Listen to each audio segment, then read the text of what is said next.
The Jaguars did their due diligence in fighting him. He got thrown out of the game. He'll be fine, and I think that should have been it. Yeah, a three-game suspension is crazy. Right? Yeah. Like you're not at that point, you're not penalizing the play, you're penalizing the end result of the play, which can happen on any given play. If these were two linemen, right? If these were two guys in the trenches and one of them got a concussion, wouldn't be no suspension of 3 games. But because this is a quarterback, all of a sudden now I have to be penalized, miss game checks, miss out how I feed my family. I don't like the notion of that.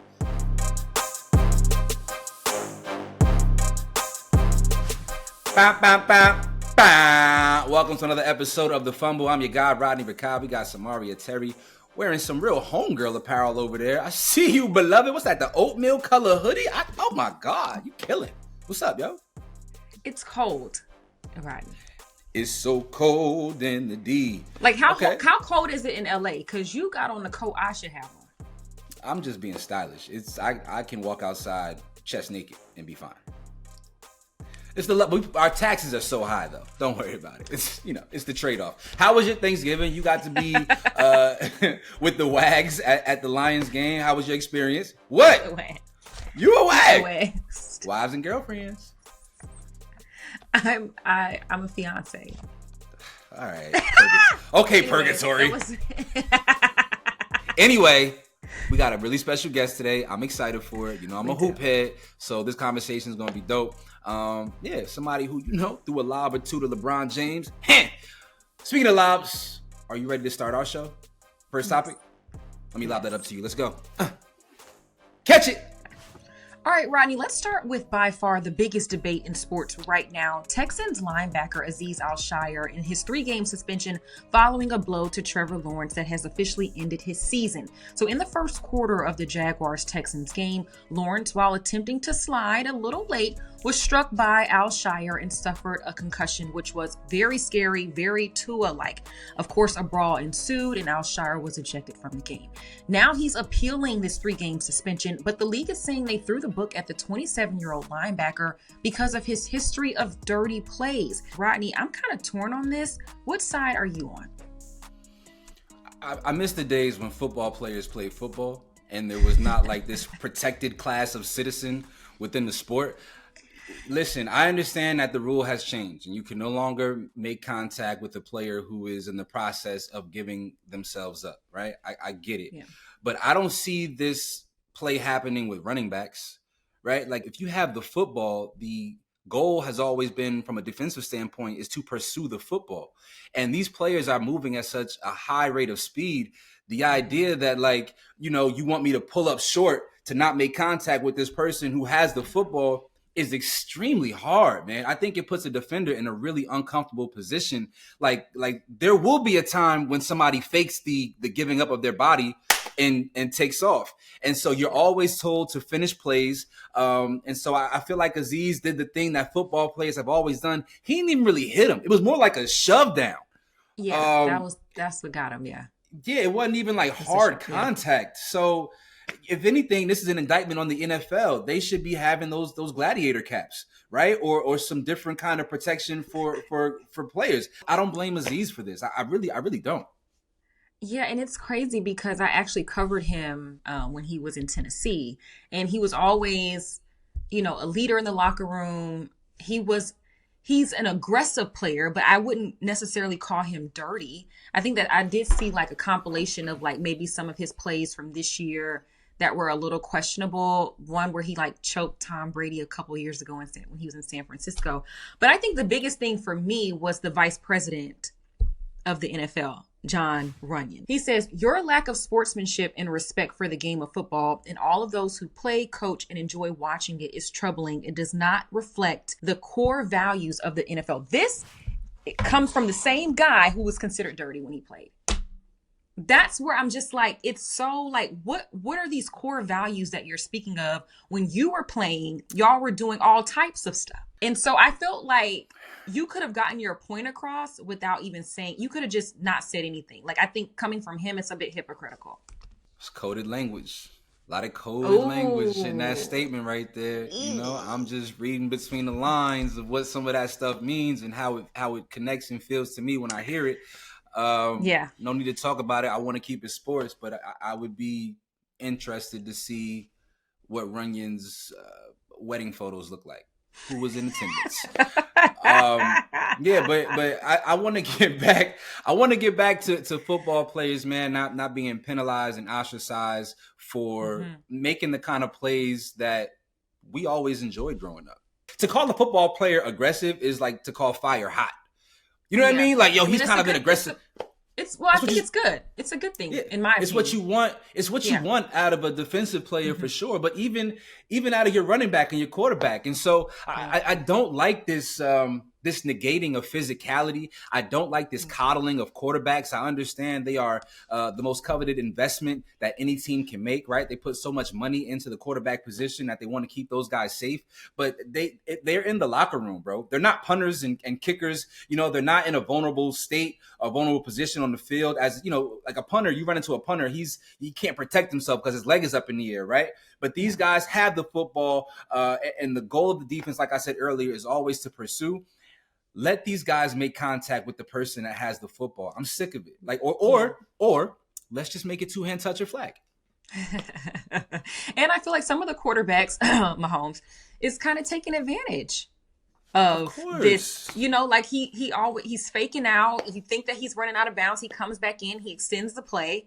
And so there has to be some better guidelines to the sliding and to like them not touching quarterbacks when they're supposed to be running out of bounds or giving themselves up, because they're, like I said, they're taking advantage of it. It's just a whole big, this is like the biggest debate that I have seen all season. Like it is crazy the amount of people that are talking about this right now. I think that the Jaguars did their due diligence in fighting him.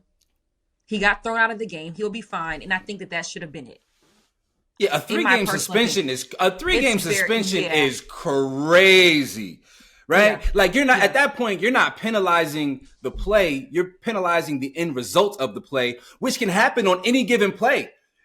Like a concussion can happen in any given moment in an NFL game. This were two linemen, right? If these were two guys in the trenches and one of them got a concussion, wouldn't be no suspension of 3 games. But because this is a quarterback, all of a sudden now I have to be penalized, miss game checks, miss out how I feed my family. I don't like the notion of that. I'm not in alignment with that at all. And also because I have seen other quarterbacks take way more egregious hits without nearly this level of punishment. I can go there, but I won't. I am emphatically opposed to this level of punishment for Aziz. I don't respect it. And there's a lot of dog whistling in this entire situation. Oh yeah, there's a lot of the comments that he's received on his social media platforms. A lot of people were very upset about him mentioning the bigotry and the racism. He's very outspoken about world issues like Palestine and like all the things. And so, and that if you go on his social media platforms, you will see that. And I think that people were saying things. They were just not being very nice in the comments. You being like, I know. And they were mad at him for bringing that up in his apology. And do me a favor. Okay. Do me a favor. Defend him. And I'm not even trying to be funny. I just think that we got to just have a better approach in general. Not just you, but just everyone. Let's defend him with the same level of aggression and emotion that we defend Angel Reese. And I'm not saying like that one should be defended more or less than the other, but I need you to turn up for this brother. Okay, so this is why I said I was torn, right? Because when I watched the play, I feel like he could have let up just a little bit, right? Like I feel like that final boom, and he hit his head, and then he did the fencing mechanism. I thought it was like everybody on the field were like, oh my God, like that was hard. So I think that's where I'm conflicted. Like, I think that I did not have a problem with the bench clearing and they doing all the things. Hopefully that there's an appeal in which Aziz will be back on the field sooner than later. And we can get back to... Yeah, don't penalize. If you want to penalize a man, don't exploit an opportunity like this to penalize him because of what he stands for. And that's all I have to say about that. Well, you all let us know down in the comments, what did you make of the 1 hit on Trevor Lawrence by Aziz Al-Shaair and 2, his 3-game suspension by the NFL?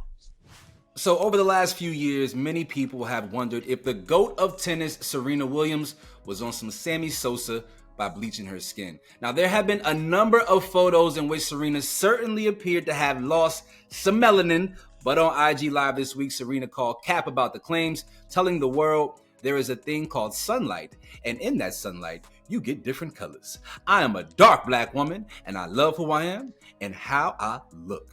Samaria, do you believe Serena Williams when she says she is not bleaching her skin? I do. And I'm going to tell you why, right? Like, if I go and look at pictures of me when I was cheerleading, I'm in the sun every day, I was real dark, right? And when we think of Serena Williams, we think of her in her prime. She's constantly on the tennis court in the sun. And back then, we didn't know. When you're younger, you don't know that much about skincare. And I feel like I personally have gotten a lot lighter. My skin tone is evened out. I know to put on sunscreen every day. And I just think that Serena, in her money, has afforded her great skincare and a great skincare regimen. And that has evened out her skin tone. Like, look at Charlamagne the God. Like, people talk about him all the time, but I think his skin tone is evened out. Well, he brightened his skin because he had dark spots. Right. Which is okay. Right? But it's not just like straight bleaching. Like, in this video on IG Live, when she's talking about this, Serena Williams was putting her own makeup on. And maybe this is part of the problem. You know, she just hasn't found the right foundation to match her skin tone. That could be it too. But you make too much damn money for that to be the situation, okay? You should have an on-staff, regular makeup artist helping you master your aesthetic. This is what happens when sometimes you partner up outside of your culture. You know, your partner don't necessarily know the nuances of Black beauty, you know? Like, and it's not, I'm not saying you don't love your partner, but sometimes you gotta hey babe, you're a little off on this side. I don't know if the right side and the left side, like two different colors, or your eyebrow on this side, that's kind of curving down. And you just gotta be like, you gotta be a stand-up person for your partner. And in some of these videos, you know, with her husband, I'm just like, bro, like, this is one of the greatest of all time. Don't let the GOAT out here looking. Yeah, I mean, I can lovingly see that, especially like when she had the incident with like the eyebrows. To blame the sunlight is crazy, dog. To say that you get different colors in the sunlight, as if like, yo, by virtue of having an iPhone or any kind of, you know, cellular device with a camera, we all understand how lighting works, boo-boo. Okay? We know that when the light is this way, we want to face towards the light. So we want to, you know, get that natural sunlight. We all know this by now. So trying to act as if, you know, you're some kind of like prism who's when the sun hits you, you got different reflections of color. It's just an insult. Or what if she's saying that like she may have a shade and then she gets in the sun and now her winter shade is too light and that's why it looks like she has on cremation number 5. So she's Captain Planet now? She's is that what we saying? Serena Williams is Captain Planet, and when the sun hits her, she reflects all different sorts of No, I'm saying like colors? maybe she has a shade. Like the shade I have on now is not going to work for me in a couple of months. Like when it gets the summertime, I can't wear this same shade. I have to go down a shade, and maybe she's not going down the shade. Maybe. I mean, but this has been ongoing for years. Listen, I have nothing but love and reverence for Serena Williams. Yes. I want to see beautiful people be as beautiful as they can be. If she's happy with her aesthetic, cool. Mm-hmm. But sometimes we don't necessarily know when we look crazy. Serena Williams is the GOAT.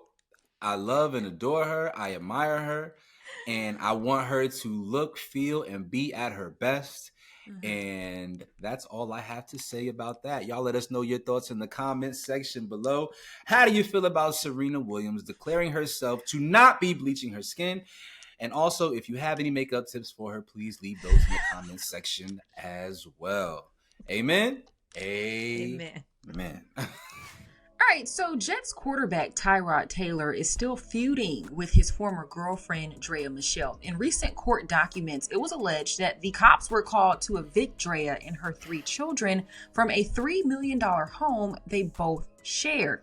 Tyrod Taylor bought the home back in 2022, and according to Draya, he verbally agreed to sell the home to her. Now, Draya is also claiming that she put nearly $300,000 into the home, money that would go towards the $3 million that she owes Taylor when she decided to buy the home. Now, Draya is also linked to Rockets star Jalen Green after the two welcomed a baby girl earlier this year. So, Rodney, what do you make of the court documents from Draya Michelle alleging that Tyrod tried to evict her and her 3 children last month? Bring back shame.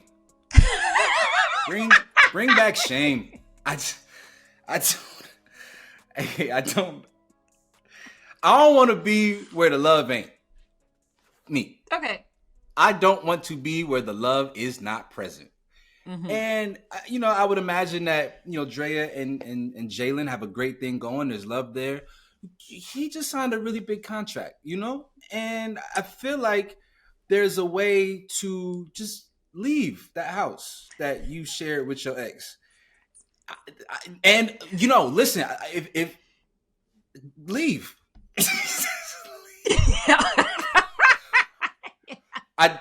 And it's not because you're not deserving.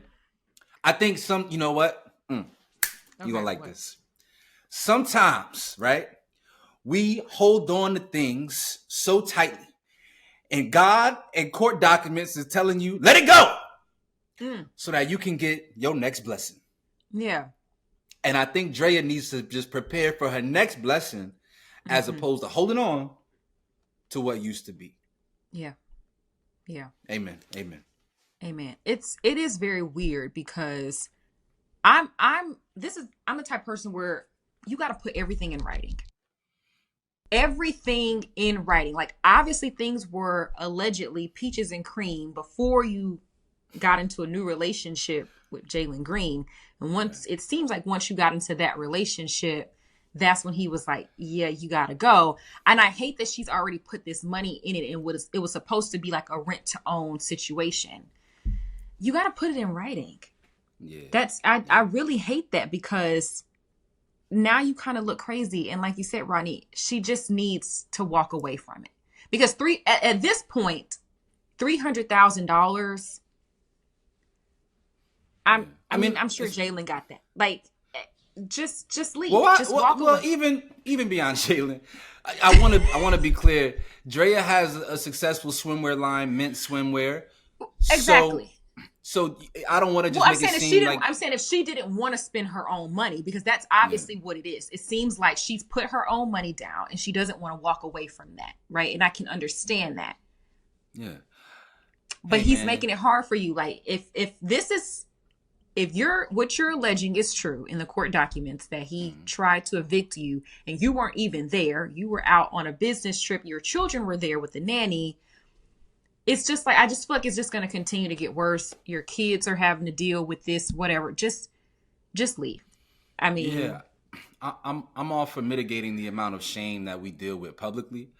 And, Draya has survived several rounds of public excoriation.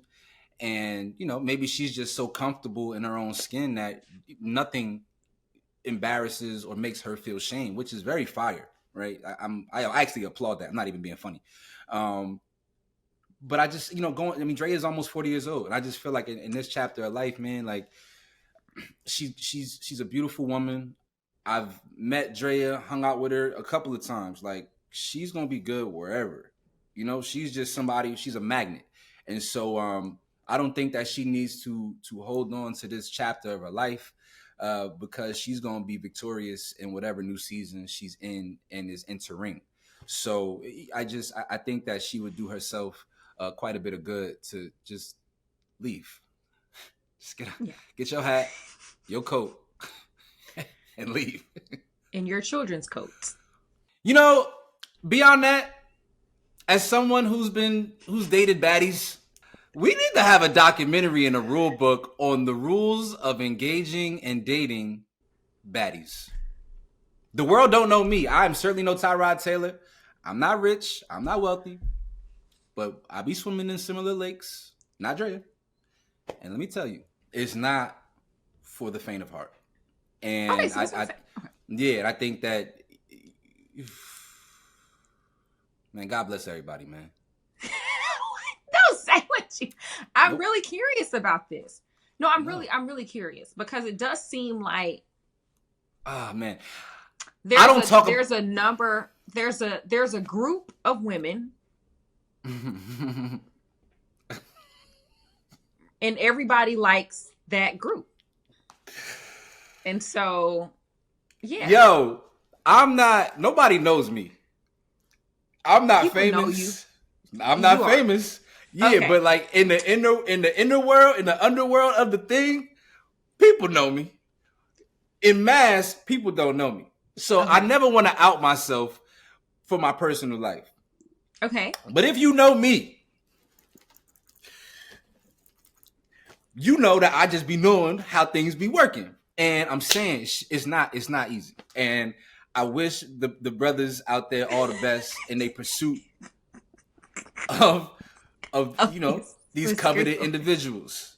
Yeah. Like I did that. I ain't doing that no more. I ain't in that. We gonna just go. Where you work at? Walmart? Oh, baby, come here. Let me put some grits in your stomach. Man, can we get out of here? Let's just. You let us know down in the comments. What did you make of this story with Tyrod Taylor and Draya? Michelle, do you feel like Draya should just pack up and leave? Or should she continue to fight this legal battle for this home? All right, folks, we've got an amazing guest in the building today. He's a two-time NBA champion, a college basketball legend with one of the most iconic shots in NCAA history, and a true floor general on and off the court. Whether it's dropping dimes or dropping knowledge, he's always bringing his A game. Y'all give it up for the one and only Mario Chalmers. What's up, cousin? Hey, bam, bam, bam, bam. Oh, you said dropping knowledge. What knowledge you be dropping? It's just different things about life, about the game of basketball, man. You know, kind of older now, been through a lot, so I just try to help the younger generation. I respect it. You and Trajan Langdon are the only two hoopers I've ever heard of being from Alaska. And I'm not even trying to be funny when I ask this question. Okay, I'm gonna throw you another name, and you're gonna be surprised. Who? There's Carlos Boozer. I did know that. Okay, I'm not trying to be funny. They got hoopers in Alaska. And at what point when you hooping in Alaska do you even realize that you are the caliber of player that could end up at a blue blood university? Back in the day when I was growing up in Alaska, we had a lot of basketball players. Like that's when the basketball scene was super heavy with Trajan and Boozer coming up. Trajan was really the first one to open that door going to the NBA. And Trajan went to high school with my sister. He played for my dad at East High School. I went to a rival high school at Bartlett, so I don't like East at all. We don't get along. Alaskan beef is probably real cold. It's super cold, but it's not really beef. It's just them high schools. It's the two biggest high schools in Alaska. It's not a beef. It's just it's a rivalry. There you go. That's the word I'm looking for. So the basketball scene was definitely heavy. I didn't realize that I was good enough to go to the NBA until probably my junior year. I went to the top 100 camp in Virginia. And there was an NBA guy there working out with us, and we played one-on-one, and I destroyed him. And that's when I just kind of Eric Strickland. I'm going to say Eric Strickland. Hey, I remember Eric Strick. He's Strick. Yeah. Yeah, so it was Eric Strickland. You busted his ass? You gave him crossed over and dunked on him. There's witnesses, videos, all of it. So that's when I really kind of took off and kind of felt like, yeah, I could do something with this basketball. And just started taking it more serious after that. People around my neighborhood make sure that I stayed in the gym, that I was on the right path. So everybody looked out for me and made sure that, they knew my goal was to make it to the NBA ever since I was a kid. So everybody around me just made sure I stayed on that correct path and got to fulfill my dream. I want to get off topic because I didn't know we were going to be talking about Alaska today. What was it like growing up there? I don't want to ask this. This is not a real question, but it's a real question. Y'all got bad joints in Alaska? Is it you got beautiful women in Alaska? Growing up, we did. I haven't been home in a couple of years, but growing up, we did. You know what I'm saying? Okay. It might not be a lot. The quantity's not. I mean, the quantity's not there, but we got some good quality up there. Snow bunny, or we got chocolate. Dr. Umar proud of us, or how we? He gonna be both. I ain't gonna lie. They I want to have this conversation, but I really want to ask you about college basketball this year. Because this year's freshman class is absolutely elite. Headlined by Cooper Flagg, Dylan Harper, Ace Bailey. I'm from Jersey, so I'm always going to represent Rutgers. Even the guy Igor Denham out at BYU is phenomenal. Liam nice. McNeely up at UConn. Who would you take with the number 1 pick in this year's NBA draft if you had a choice? That's a hard question to answer because then I start thinking of NBA teams that's trash right now that need The help. Wizards. Can't nobody help them except God. Only reason I'm gonna say Cooper because I've seen Cooper live when they played Kansas. I like Cooper a lot. I haven't seen Ace Bailey play. That's what I'm still waiting to see Rutgers play. But it's a toss up between them two. Them are the two names that I keep hearing and seeing a lot of highlights of. I just want to throw out personally, right? I think that Cooper has a lot of game. He has a lot of intangibles, right? He plays really hard on the defensive end of the court. Like, he's going to give you his all. His offensive game, to me, leaves a lot to be desired. I personally feel like on an NBA level, Dylan Harper is going to have the best career of the three. Lead ball, elite scorer from 3 levels, 6'6", knows how to control pace. I think if the Wizards get the number 1 draft pick, assuming that they get it. You don't want him to go to the Wizards. I do. If nothing else, point guards in DC do really well. Gilbert Arenas, John Wall. Anytime they've ever had success, they've always had an elite point guard. And I think Dylan Harper would do very well in DC. Very well. I hear you. I'm a Dylan Harper fan. But I just feel like it's too many elite point guards right now for him to go in there and shine right away. It's going to take him a couple years. No, he's going to be good. I'm talking about shine. Like SGA came in. He didn't even kill at the Clippers. He got traded to go kill. And then he started killing at OKC. James Harden. He was a killer at OKC, but turned up when he went to Houston. So it's going to take him time to adjust. I think with Cooper, I see Cooper ending up at OKC. And the way they're developing them young guys, he fits in perfect with that young core that's developing and learning how to play.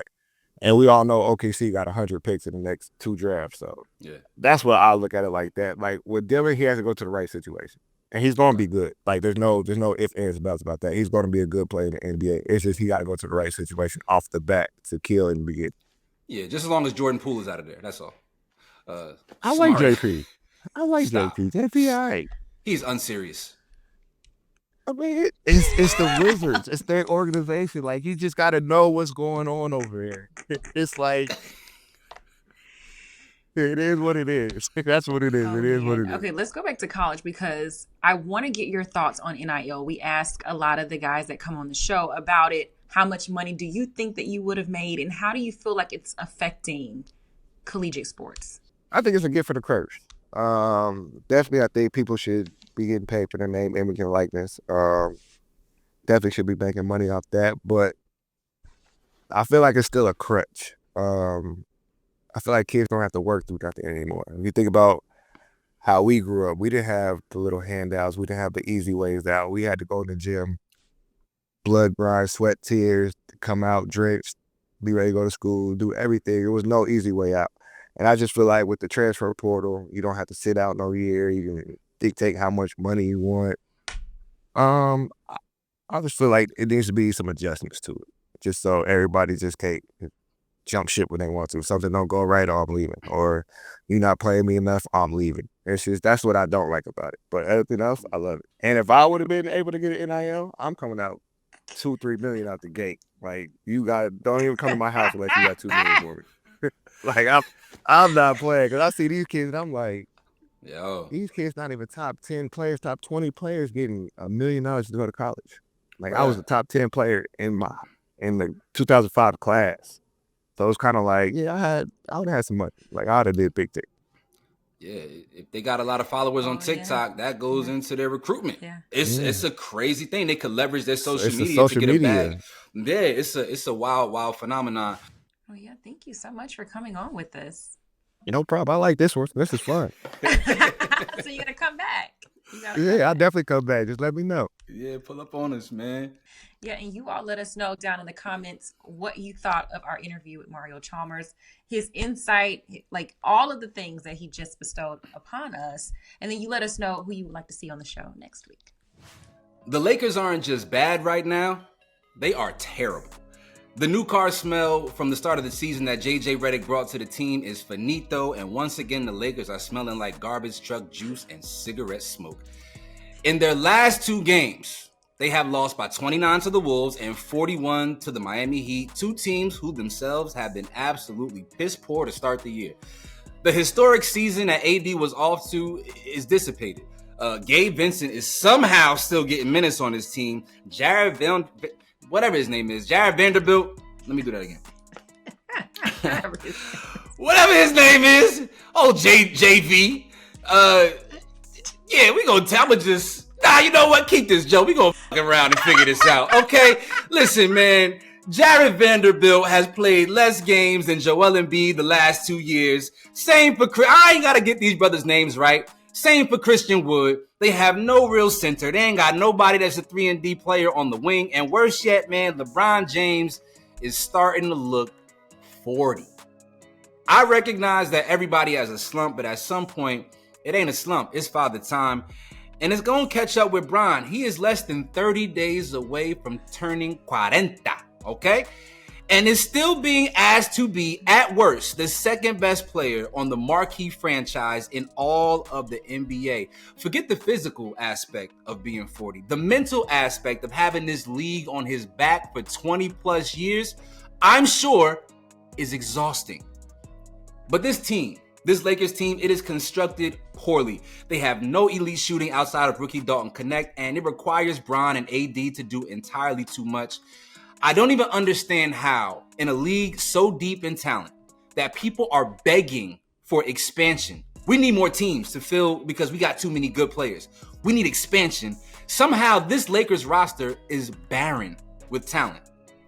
It confuses me. Of course, it's another indictment on Rob Pelinka. So the fumble of the week this week goes to anybody out there who thought it would be a good idea to have LeBron James at 40 years old be the driving force for a championship caliber team. It's just a bad strategy, recipe for disaster. We're seeing it playing out in real time.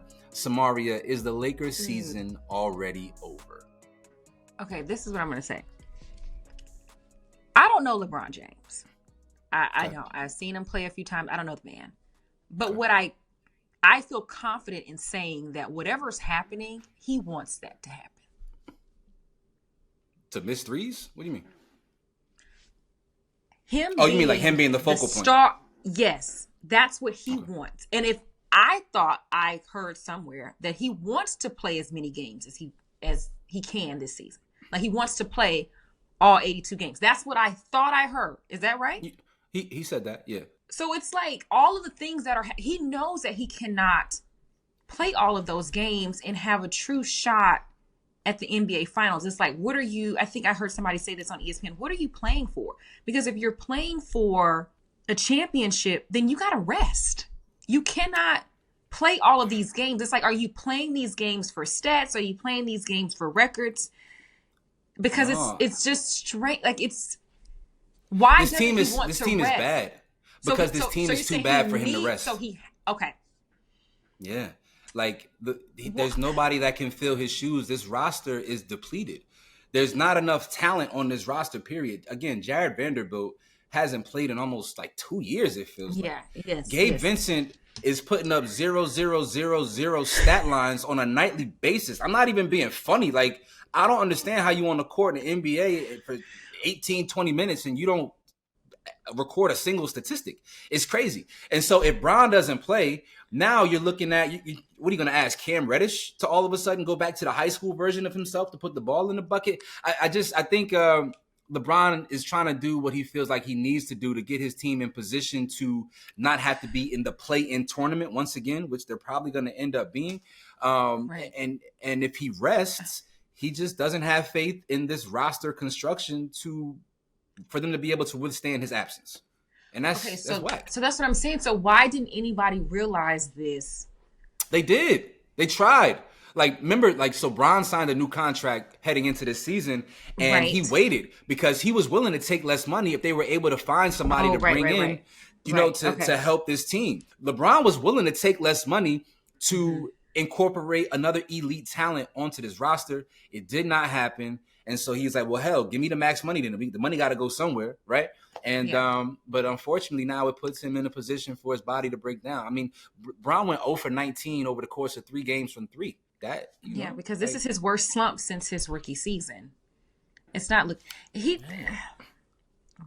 scored 11 points in the game. 11 points. Like that's not Brown like. That's not Brown like. And I'm starting to see some regression from Anthony Davis. In their game against the Miami Heat, he wasn't looking like the AD from early in the season. Now, granted, I always got to give AD a game or 7 throughout the course of a season where he's just checked out. He does that from time to time, but he was looking real like he didn't want to be there against the Miami Heat. What do you think happened? Because we were I feel like everybody was on this high at the beginning of the season. I don't know. I mean, I guess it just boils down to talent. They just don't have the bodies. And the bodies they have keep getting hurt. Jackson Hayes went down with injury. Austin Reeves missed the last 2 games with an injury. And so when you already don't have enough talent, and Austin Reeves is a huge part of their offense and of their team, period. And so when he's not there, that's one less shot creator that they have on their team, and they don't have anybody. They literally don't have anybody else. Like literally nobody else. D'Angelo Russell has played decently, but he's such a wild card. And they just got to shake this roster up. There are moves to be made. They have their first round picks for next year's draft and future draft picks going forward. I think it's time to leverage them if you really want to maximize this window with LeBron over the next year or 2, however long this is. Yeah. But y'all let us know your thoughts on my fumble of the week. Have the Lakers done a terrible job in structuring this roster around LeBron James and Anthony Davis? And if so, does that mean that Rob Pelinka should be fired? Let us know your thoughts in the comment section below. All right, that's all for this week. Thank you so much for joining us for another great episode of The Fumble. Make sure to subscribe to The Fumble and at The Fumble Sports on all of our social media platforms. Of course, we deliver the latest in sports every day on our YouTube page with our girl, Jackie Ray, and then every Friday right here with myself, Samaria Terry, and my co-host, Rodney Rikai. Yes, sir. Shout out to all the baddies and the snow bunnies in Alaska. You ain't know they have baddies out there, huh, Samaria? Appreciate the intel, Mario. We out of here. Let's go.